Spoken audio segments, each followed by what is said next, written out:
looking like some chance of some sun on Sunday, which is great weather for a Sunday drive, because a motorcade of classic cars and sporty ones will weave through North Somerset. And it's the first time that the Pegasus Motor Club have held an event like this, and here to fill our tanks with the relevant info is Malcolm Collier from Pegasus Car Club and Petra Littlefair from St Peter's Hospice, who are benefiting from funds raised at the event. So thank you very much for joining us in the studio both. Now, Petra, it's incredibly important that we raise money for St Peter's Hospice. So just tell us a little bit about the charity and how you guys help people. It is very important to raise money for the hospice because St Peter's Hospice in Bristol is the only adult hospice in the area.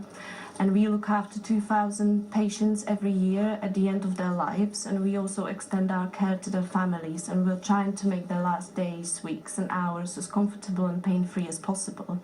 Everything that we do for free, but it costs us £20,000 a day.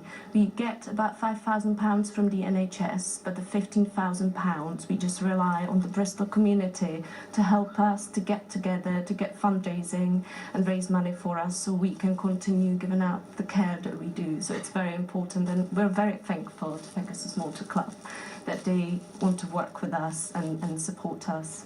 Now, everybody knows St Peter's Hospice. Everyone's got a St Peter's Hospice shop on their high street. People know and love the St Peter's sign. We see it everywhere. So, Malcolm, why was it so important to support this charity? Well, unfortunately, my late wife was looked after at St Peter's Hospice for the last 2 weeks of her life. It was, as you can imagine, a very traumatic time for her, obviously, but for myself, my children, relatives and friends.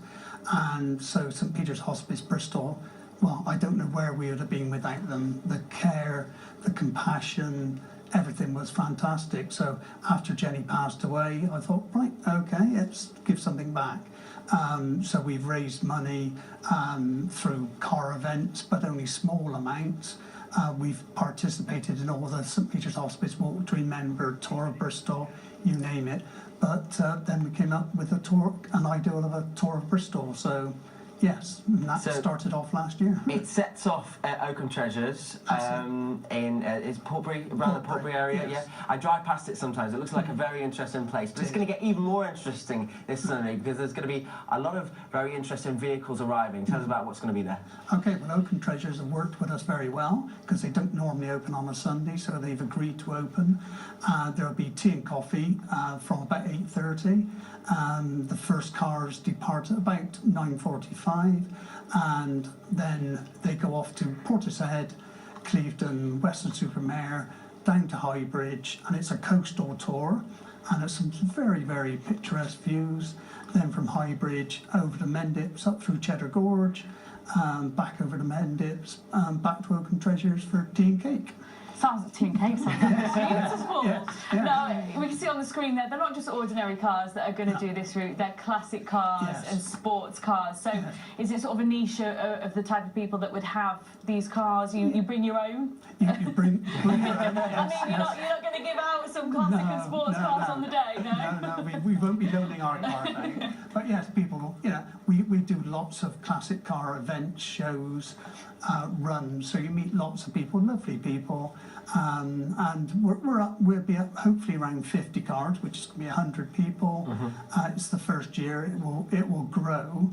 And yeah, it's the weather, we've just seen the weather forecast, it's going to be all right. So that was a dread if it was going to pour down the rain. Yours is the Cobra, and you've not got a roof on your Cobra, so you are especially hoping for no rain on Sunday.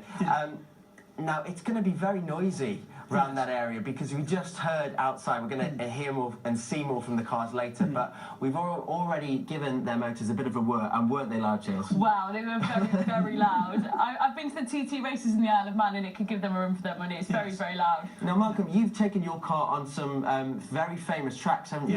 Yes. Spa, Le Mans, Nürburgring Ring, just about every major track around Europe. And how will that compare to North Somerset? It'd North Somerset be a bit slower. Well, we hope so. So it's going to be an incredible sight to see all these cars driving past. Would you sort of encourage people to maybe look out the window, get down to sort of where you're passing, a passing point maybe, and see you all? Whenever we've done classic car runs, once the first 10 or 15 cars go through villages, people think, what's going on today? So then all of a sudden there's people waving and cheering. People are more than welcome to come to Oakham Treasures on the morning or after 12 o'clock when the cars start coming back. Lovely. Well, Malcolm, thank you so much for coming in. We're going to see more from Malcolm and his cars a little later on in the show, because Chris Arnold is going to be getting inside one, isn't he? They are very cool cars. I mean, not that I know anything about these type of cars really, but they are good-looking cars, and we're going to be seeing them a little bit later on in the show. So also coming up next,